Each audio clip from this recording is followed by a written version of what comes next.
كرة في نت انه في طبعا اسماء مهمه بينما الكره البينيه ممتازه في اتجاه سامبو لكن في الصافره قبل ذلك.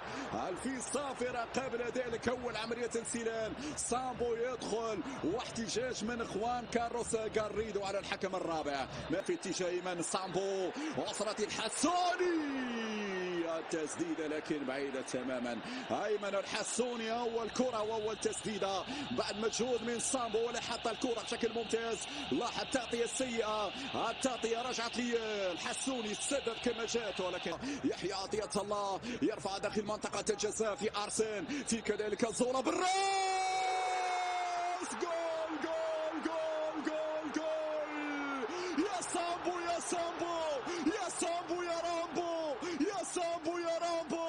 عاد سامبو إليكم من جديد عاد إليكم من جديد. غاب في دار السلام لكن هنا في الاستاد الأسطوري محمد الخامس يظهر سامبو يظهر سامبو رامبو بالراس ياسم الحارشومة 1-0. هكذا ولع سامبو هكذا يشعل المدرجات سامبو يرفع ديال الكرة الراسية على القائم الثاني عطية الله.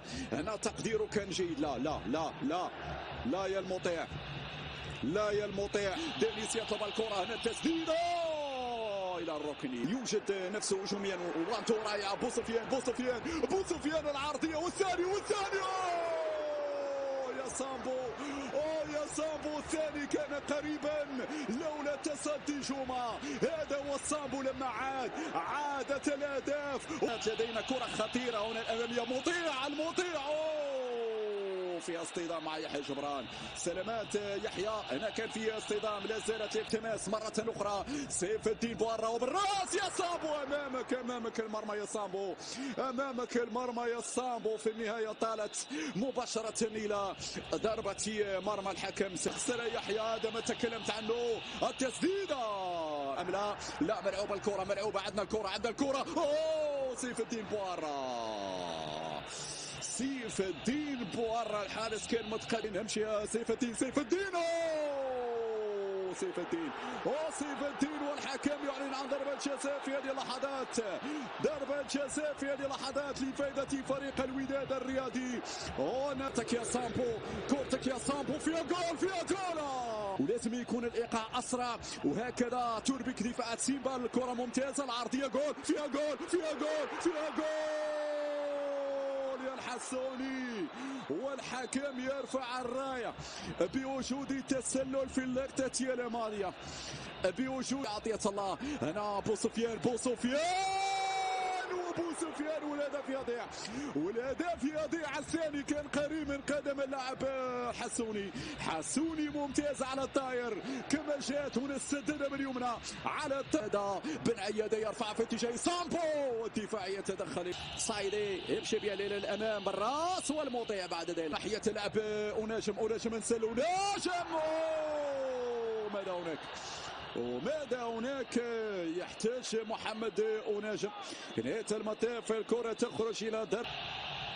هنا تسدد الكرة مرة جانبية بعيدة تماما عن مرمى المطيع. شوف المطيع أنا يعجبني في المطيع هذه المسألة أنه يتواصل مع اللاعبين يعني بين قوسين يعني الحشمة يعني مرفوضة تماما في هذه ستلعب هذه الركنية الراسية بعد ذلك ولكنها علت مرمى الحارسي جوما. تخرج مباشرة من أبو الفتح هو صاحب الضربات الراسية. نعم هنا في كرة لم يرك الأيمن العرضية والدفاع يتدخل بعد لمن هنا الحسوني ممتازة لكن يتأخر 1-1.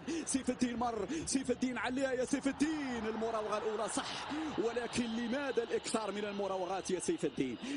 معك في المراوغة لأن أي خطأ قد ينهي كل شيء. الدفاع يتدخل. عودة أناجم في الوقت المناسب يقطع هذه الكرة إلى الركن. بحث عن سامبو. أناجم ونجم وطالت الكره ونجم وماذا هناك في هذه اللقطه ونجم والكره هنا لم يتحكم فيها. هذه الاعاده مرت بشكل الصح وبالتالي يخسرها انطلاقا من الجهه اليمنى. الحكم صفر خطا في هذه الاثناء. الخطا يرتكبه زهير المترجي ينال بطاقه صفراء. لست ادري ماذا اراد ان يفعل زهير في ممتازه ونجم يرفعها ونجم في القائمه الثاني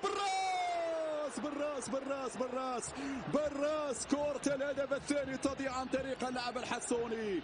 بالراس ممتاز هذه العرضية. محمد ونجم يرفع وبعد ذلك الحسوني على القائمة الثاني لكن المدافع في آخر لحظة لتنفيذ الركلة سجل 1-0 لفريق سيمبا. إذا الفريق التنزاني الآن يتقدم يحيى يسجل 1-1. إذا النتيجة متعادلة. الثانية كورتك هذه المطيع لا بقى في مكانه المطيع إذا 2-1. عملود يتقدم الآن العملود يسجل 2-2. النتيجة تتغير. مطيع كابومبي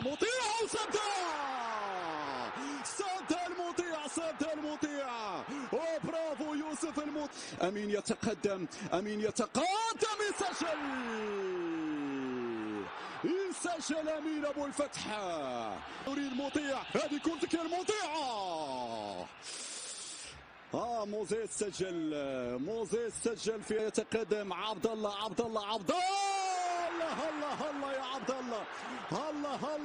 يا عبد الله جابها في الشباك. هذه الأخيرة يا المطيع